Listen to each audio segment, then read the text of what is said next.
बिस्मिल्लाहिर्रहमानिर्रहीम। अस्सलाम वालेकुम नाज़रीन, आप यूट्यूब चैनल देख रहे हैं। मैं इमरान ख़ान हूँ। एक दो चीज़ें इंडिया में बहुत अजीब हुई हैं और उनकी फ़ौज और हुकूमत के बीच में एक वाज़ेह इख्तलाफ सामने आ गया। ये भारतीय फ़ौज है और भारतीय हुकूमत है। ये होना ही था, क्योंकि ख़ारजी मामलात किसी और तरह के होते हैं और दिफाई मामलात किसी और तरह के होते हैं। और जब आप लोगों से चीज़ें छुपा रहे होते हैं तो फिर आपको इस तरह की बेइज्जती का सामना करना पड़ता है। हुआ क्या भारत के साथ, ये मैं आपको बताता हूँ, लेकिन उससे पहले एक और बहुत बुरी खबर है भारतीय फ़ौज के लिए। और इस तरह की खबर को कहीं भी अप्रिशिएट नहीं किया जा सकता, लेकिन भारत में बहुत सारी तहरीकें आज़ादी की चल रही हैं। बहुत सारे गिरोह हैं जिन्होंने बगावत की हुई है और वो वक्तन फ़वक्तन भारतीय फ़ौज के ऊपर या भारतीय सिक्योरिटी फोर्सेस के ऊपर अटैक करते रहते हैं। ये भारतीय रियासत है मणिपुर, इसके बारे में मैंने आपको पहले भी खबरें दी हैं। वहाँ बागियों ने एक हमला किया है और एक फ़ौज के कर्नल समेत 5 फ़ौजी जो हैं वो भारतीय फ़ौज के हलाक कर दिए। ये म्यांमार की सरहद है, जो म्यांमार एक मुल्क है या बर्मा उसको पहले कहते थे, उसकी सरहद से मुत्तसिल शुमाल मशरकी भारतीय रियासत मणिपुर में बागियों के मुबैना हमले में कर्नल समेत 5 भारतीय फ़ौजी और 2 शहरी हलाक हो गए हैं। रियासती दारुल हुकूमत एम्फल के पुलिस अफसर ने बताया कि भारतीय पैरामिलिट्री फोर्सेस ज़िला चौराचंदपुर के करीब गश्त पर मामूर थी और इस दौरान में बागियों ने उनके ऊपर हमला किया है। हमले में भारतीय पैरामिलिट्री फोर्सेस की आसाम राइफल्स के जो कर्नल हैं और उनके साथ साथ उनकी बीवी और बेटा भी मौजूद थे। ये ज़्यादा अफसोसनाक और परेशान कुन बात है कि कर्नल जो भारतीय फ़ौज के हैं उनके साथ उनकी बीवी भी थी, उनका बेटा भी था, वो दोनों भी मारे गए हैं। पुलिस का कहना है कि बागियों ने खुदकार हथियारों से फायरिंग की है, जिससे तमाम 7 अफराद मौके पर ही हलाक हो गए हैं। हमले के फौरी बाद जो है वो कुमक रवाना की गई फ़ौज की और अब बागियों को तलाश किया जा रहा है।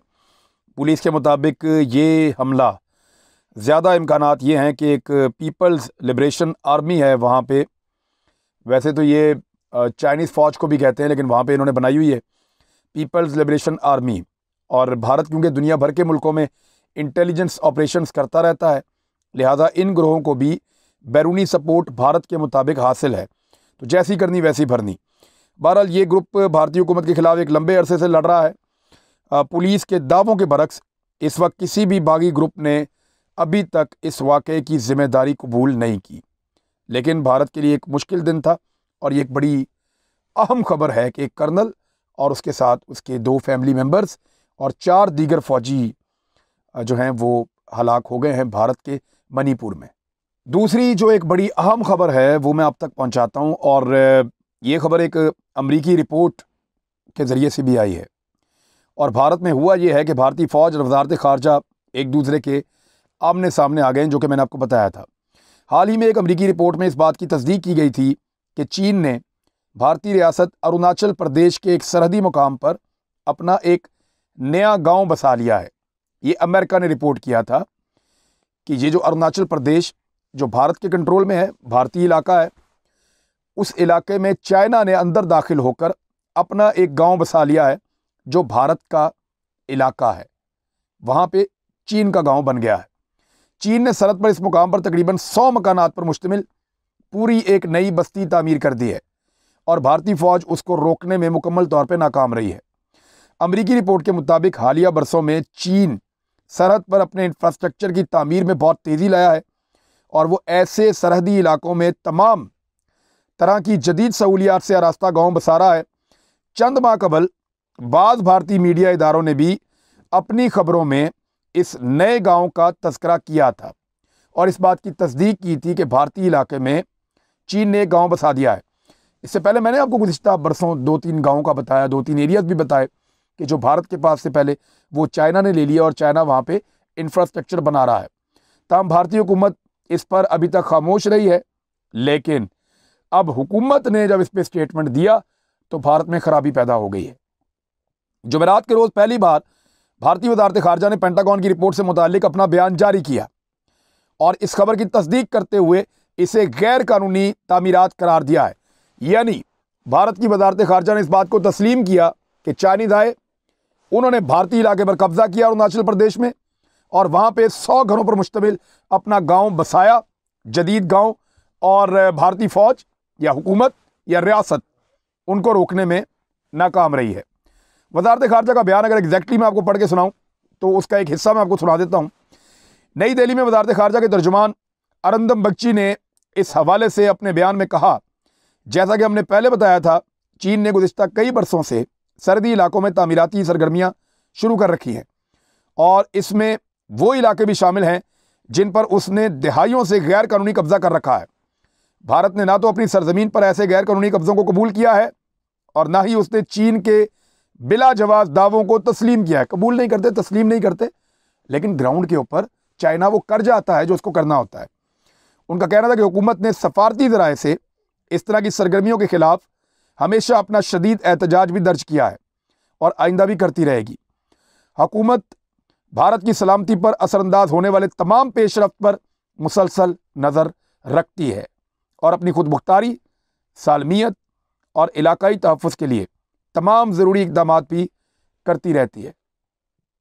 थोड़े दिन पहले नरेंद्र मोदी ने कहा था कि सर्जिकल स्ट्राइक्स के ऊपर मुझे फ़ख्र है और भारतीय फ़ौज बड़ी शानदार सर्जिकल स्ट्राइक्स करती है। तो करे वहाँ पे, उनका अपना इलाका चाइना ने छीन के वहाँ पे गांव बना दिया है और उनकी वज़ारत ख़ारजा इस बात को तस्लीम कर रही है। अमेरिकन और यूरोपियन अखबारात उसके ऊपर लिख रहे हैं, तो जाएं, जाकर करें, अपना इलाका वापस लें, सर्जिकल स्ट्राइक करें अपने इलाके में।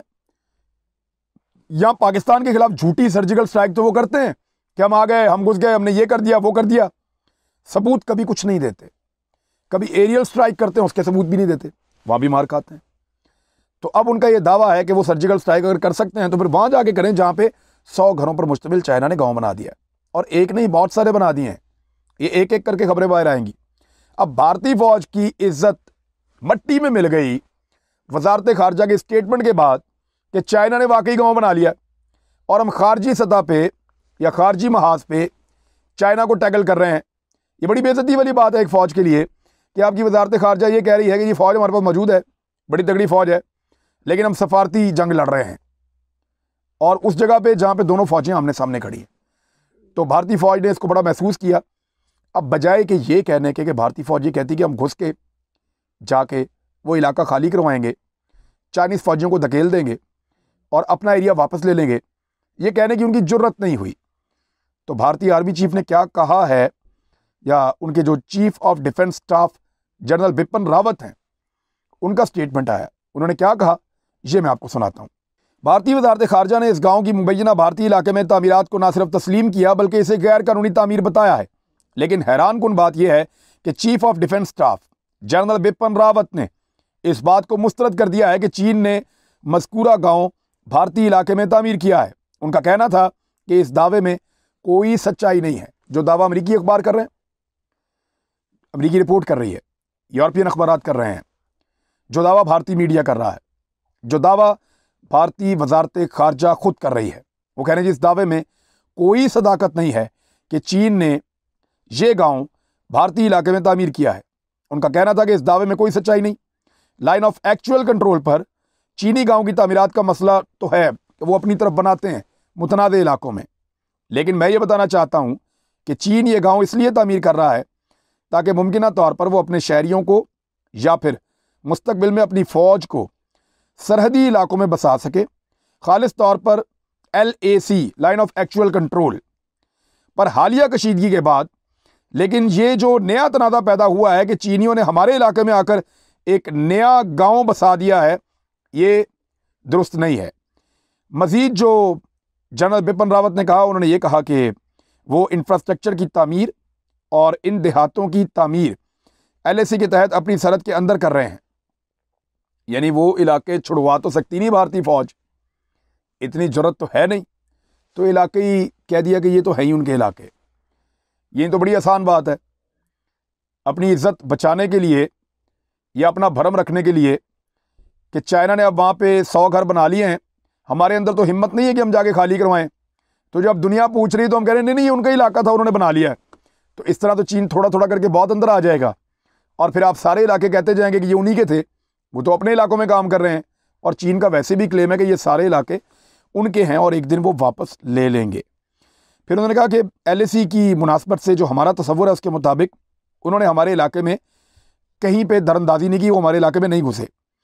LAC से मुताल्लिक तासुरात मुख्तलिफ है, यानी हमें लगता है कि ये इलाका हमारा है, चाइना को लगता है हमारा है। तो चाइना ने तो अपना समझ के बना लिया ना गाँव, लेकिन अब आपको लगता है कि ये आपका नहीं है। यानी चाइना जितना आगे बढ़ता है वो जगह फिर उसकी हो जाती है। जब पाकिस्तान ने चाइना के लोगों को तरबियत दी और बताया कि बर्फ़ानी इलाकों में चाइना को किस तरीके से इंडिया को टैकल करना चाहिए, तो वहाँ पे मुझे अच्छी तरह याद है कि मुझे इन्फॉर्मेशन मिली थी कि पाकिस्तानियों ने ये तक बताया था कि इन सर्द इलाकों में, इन पहाड़ों में जो कदम जहाँ पे जाके जम जाता है ना, वो फिर उससे आगे जाना चाहिए, उससे पीछे नहीं जाना चाहिए। यहाँ की ये स्ट्रेटजी होती है, क्योंकि यहाँ पे आगे बढ़ना बहुत मुश्किल होता है, मौसम बड़ा सख्त है, हालात बहुत मुश्किल हैं। लेकिन जहाँ पे आप पहुँच जाएं, फिर आप वहाँ से पीछे हटने के इम्कानात को ख़त्म कर दें, फिर आपको अगला कदम आगे ही रखना होता है। तो ये इंडिया की भी स्ट्रेटजी रही हमेशा, पाकिस्तान की भी रही। तो चाइना भी अभी इसी हिकमत अमली के ऊपर चल रहा है। ताहम उन्होंने ये कहा कि हम बिल्कुल वाजे हैं कि लाइन ऑफ एक्चुअल कंट्रोल कहाँ तक है, और ये वो इलाका है जिसका आपसे दिफा करने की तवक्को की जाती है, लेकिन आप कर कोई नहीं रहे। कौमी सलामती पर यह समझौता करार दिया गया है। जुमे के रोज़ राहुल गांधी ने अपनी ट्वीट में कहा कि हमारी कौमी सलामती से नाकाबिले माफ़ी समझौता किया गया है, क्योंकि भारतीय हुकूमत के पास इस हवाले से कोई हिकमत अमली नहीं है। और मिस्टर 26 इंच के सीने वाले जो हैं, वो है ना 56 का सीना है, 56 की छाती है उसकी, उठाया तो उसने एक सलमान खान की मूवी में से डायलॉग है, लेकिन नरेंद्र मोदी डायलॉगबाजी बहुत करते हैं कि 56 इंच का सीना है और ये वो इस तरह की बातें करते हैं।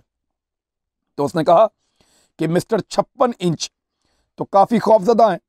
भारतीय वज़ीर आज़म नरेंद्र मोदी के मद्दाह कहते हैं कि मोदी का सीना 56 इंच चौड़ा है। मुझे अपने उन फौजियों की फ़िक्र लाहक है जो हमारी सरहदों की हिफाजत के लिए अपनी जानें खतरे में डाल रहे हैं, जबकि भारतीय हुकूमत के मुंह से बस झूठ ही निकल रहा है। सूरत हाल को फ़ायदा उठाने की कोशिश की है अपोजिशन ने भी, और जब आप इस तरह की चीज़ें करते हैं तो अपोजिशन फ़ायदा तो उठाती है। पाकिस्तान में भी और है, इंडिया में भी है, दुनिया में जहाँ पे भी होगी वो फ़ायदा उठाएंगे। अब ये नेशनल सिक्योरिटी का मामला है, कौमी सलामती का मामला है। भारत की ज़मीनों के ऊपर जो कल तक भारत के पास थी, उनके कंट्रोल में थी, उनके फ़ौजी वहाँ पे गश्त किया करते थे, उनके कैंप्स वहाँ पे मौजूद थे, आज वो इलाके चाइना के पास हैं। चाइना वहाँ पे बस्तियाँ बसा रहा है, गाँव की तामीरात कर रहा है दुनिया के ऊंचे तरीन पहाड़ों के ऊपर, और ये अरुणाचल प्रदेश का इलाका है। लिहाजा भारत के लिए बहुत बड़ा सेटबैक है, उनकी फ़ौज के लिए बहुत डीमोरल करने वाली चीज़ है, क्योंकि उनकी हुकूमत ने तस्लीम किया कि हमारे इलाके पे कब्जा करके चाइना ने काम दिखा दिया। अब फ़ौज बजाय कि वो इलाका छुड़वाए या उसका आज़म करे, वो ये कह रहे नहीं ये इलाका इनका ही था। तो इस तरह अगर छोड़ती गई तो भारतीय फ़ौज तो सारा ही इलाका छोड़ देगी एक दिन। दूसरी तरफ आलमी ज़मीर सो रहे हैं और कोई भी इस बारे में तवज्जो नहीं दे रहा। जो इंसानी हकूक़ की बात करते हैं, जो बच्चों और ख़वातीन के हकूक़ की बात करते हैं, ये उनके लिए ख़बर है। वर्ल्ड हेल्थ ऑर्गेनाइजेशन के तर्जुमान मार्गरेट हैरिस ने यह बयान दिया है कि अफ़गानिस्तान में इस साल के आखिर तक तकरीबन 3.2 मिलियन बच्चे शदीद ग़िज़ाई किल्लत का शिकार होंगे, जिनमें से 10 लाख के करीब बच्चे ग़िज़ाई किल्लत और दर्जा हरारत में कमी की वजह से मौत का शिकार हो सकते हैं। इमदादी एजेंसियां पहले ही कहत से खबरदार कर चुकी हैं, क्योंकि मगरबी ममालिक की माली इमदाद से दस्तबरदारी के बाद एक नाकाम मईशत के साथ खुश्क साली भी इस खित्ते पे मुसल्लत हो गई है। यानी ये बहुत बहुत बुरी सूरत हाल है अफ़गानिस्तान के लिए, मासूम बच्चों के लिए।